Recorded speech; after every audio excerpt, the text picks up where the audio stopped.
এই রায়ে আমি সন্তুষ্ট হতে পারলাম না। পরে কঠিন বিচার হওয়া উচিত ছিল।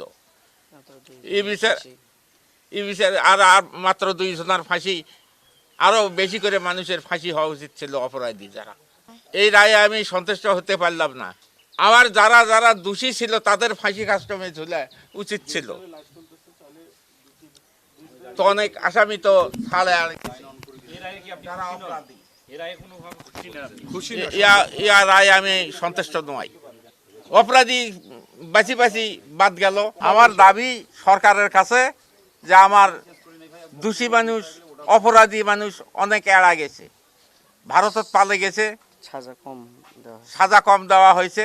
আর প্রমেল বড়ুয়া এ তো অত্যন্ত অপরাধী মানুষ, ওর কিন্তু ফাঁসি কাস্টমে ঝোলা উচিত ছিল। তাদের মাত্র 10 বছর কারাদণ্ড, ও তো এখন মনে করো যে ঘর জেলত ছান্দার ভাড়া।